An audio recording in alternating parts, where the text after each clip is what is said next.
Have you ever wondered why a small percentage of the population controls the majority of the wealth? This, my friends, is the disparity dilemma we're faced with today. A complex issue rooted in the fabric of our society.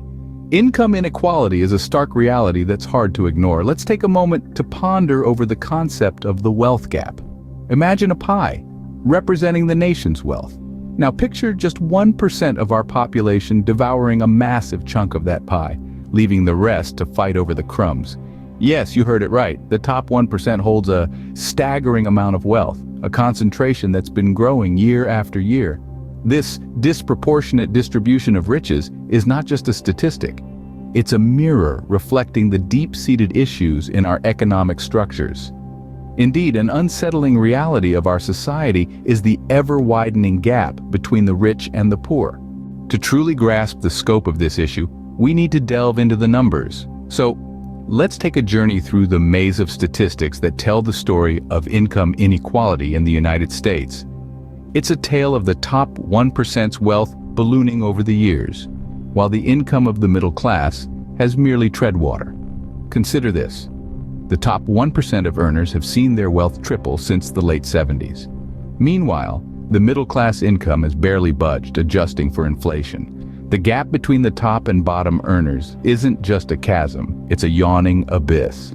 The income growth rate for those at the top has outpaced the middle and lower income brackets by a staggering margin. These aren't just numbers, they are a reflection of the lives and realities of millions of people.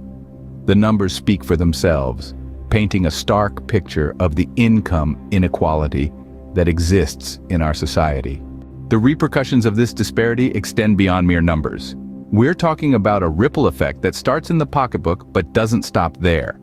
It trickles into every corner of our society, affecting our social mobility, economic growth, and even the health and well-being of individuals. With a widening income gap, the rungs on the ladder of opportunity grow further apart, making it harder for people to climb out of poverty and reach their potential. Economically, a healthy middle class drives growth, but when wealth is concentrated at the top, consumer spending dwindles and the economy stagnates. On a personal level, income inequality can lead to stress, anxiety, and health disparities. It's also closely tied to societal issues like crime and poverty. When people struggle to make ends meet, desperation can lead to drastic measures. The ripple effect of income inequality is felt across all aspects of society, disrupting the very fabric of our communities. But despair not, for every problem presents an opportunity for a solution. The scourge of income inequality isn't an insurmountable mountain. It's a challenge that beckons us to rise up, to use our collective strength and ingenuity to combat it. We can promote policy changes that foster equitable growth and prosperity. We can support grassroots movements dedicated to economic justice, lending our voices and our efforts to their cause. We can also make a difference on an individual level, by educating ourselves and others about the realities of income inequality, by advocating for fair wages and job opportunities, by supporting businesses that prioritize their employees' well-being. Each of these actions, no matter how small they may seem, can ripple out and create substantial change. They can shift the scales, tip the balance towards a more equitable future. The fight against income inequality begins with you. Stand up, speak out, and make a difference in your community today.